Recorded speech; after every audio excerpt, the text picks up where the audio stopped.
Okay, so let's take these same rules and ideas that we've seen with addition and subtraction, and let's see how it works when we can't visualize it. In other words, something we can't do in our head, something we have to be a little creative and think about. So let's go to, say, base 5.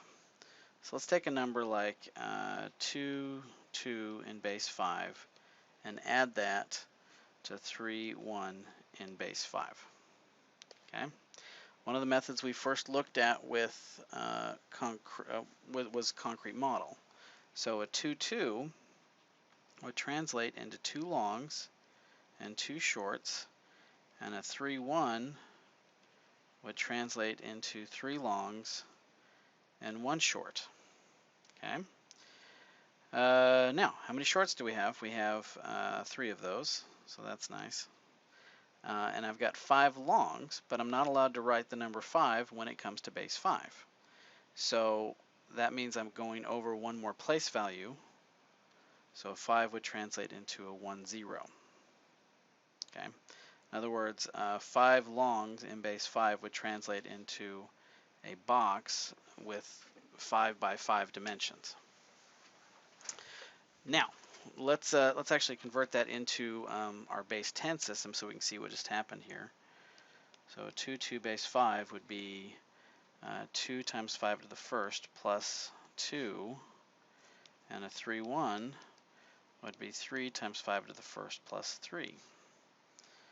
Okay, well that would be, if we're adding that, that would be 5 times 5 to the first plus, oops, messed up there, should be plus 1, shouldn't it? Okay, so plus 3, sorry. Well, 5 times 5 to the first is 5 squared plus 3. Right? And in base 5, we have something times 5 squared plus something times 5 to the first plus, something. And so the 3 would go there, we'd have a 1 here, and we'd have 0, 5 to the first, which is exactly what our number is. Okay.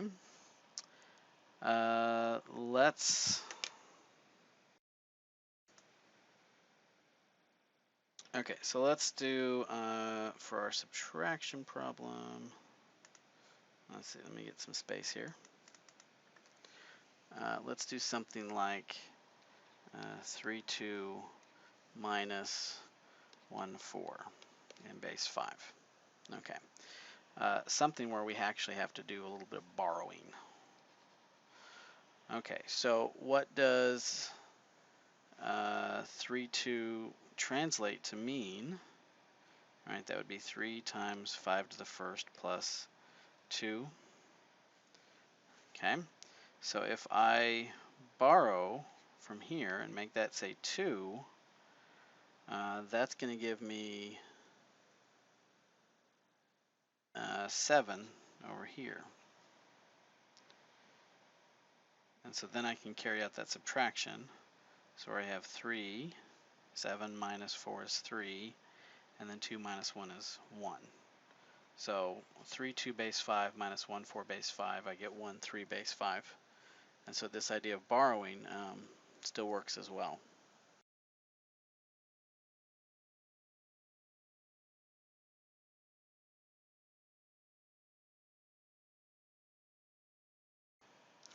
Okay, so next we want to transition into mental math, some different techniques in how to attack estimating and doing sort of things in our head without actually physically writing it down.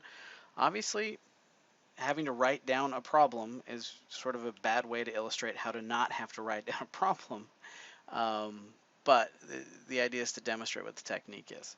So let me start with something like 67 plus 36.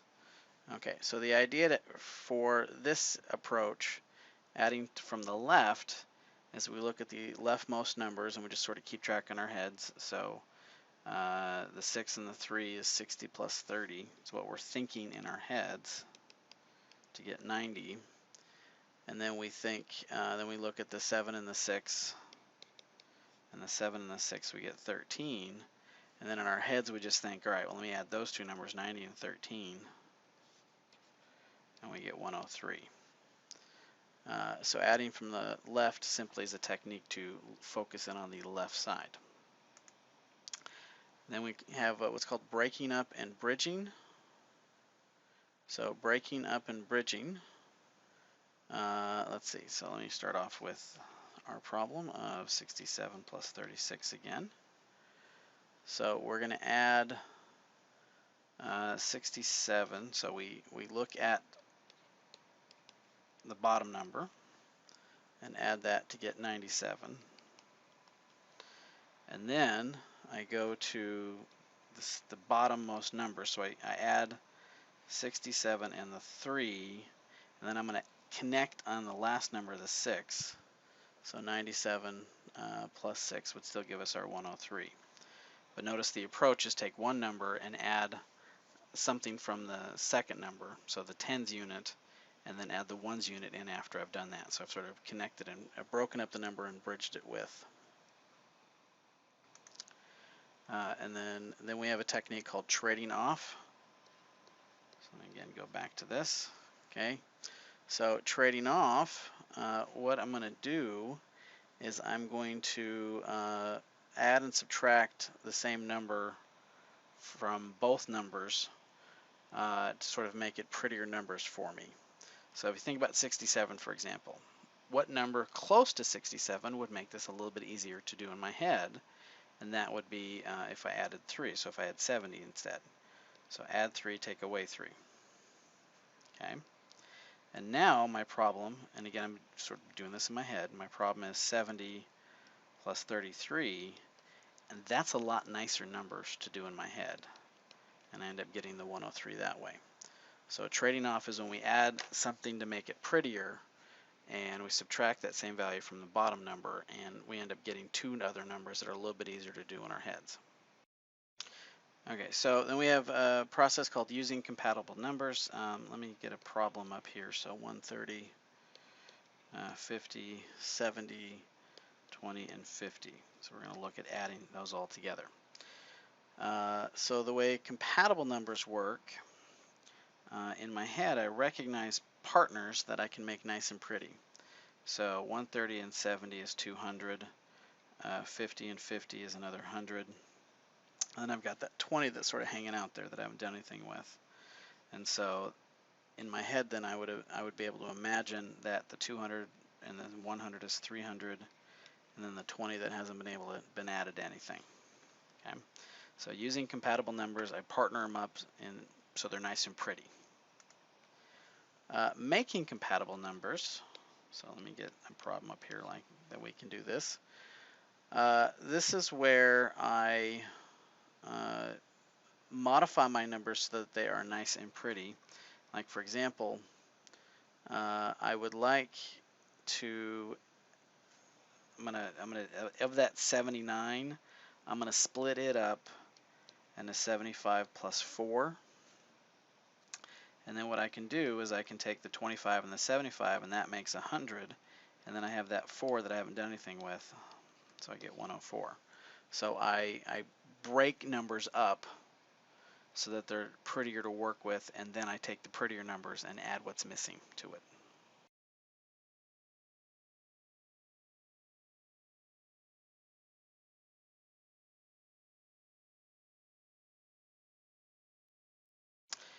All right, under subtraction, first method we'll look at is called breaking up and bridging. So let me give us a problem we can work with. 67 minus 36. So what I'm going to do is I'm going to kind of think to myself what would be an easy number that I could reevaluate. Let me trade this up. Let me rewrite these two numbers. So let me take the 67 and let me break up the 36 into 30 and 6. And so I'll do 67 minus 30, which is 37. And then I'll do 37 minus the other 6 that I haven't done anything with, and that'll give me 31. So I've split up numbers so that they're a little bit easier to manage. Under trading off, so again, let me get us a problem we can do. So 71 plus 71 minus 39. So what I'm going to do is I'm going to add something to both. So if I add, say, 1 to each, that means I'm going to be subtracting off 40, and that's a little bit easier to see. So my subtraction problem becomes 72 minus 40, and then I can very quickly see, oh, that's 32. So trading off is when we add something extra to both numbers so that we can see a little bit quicker how to do the actual operation.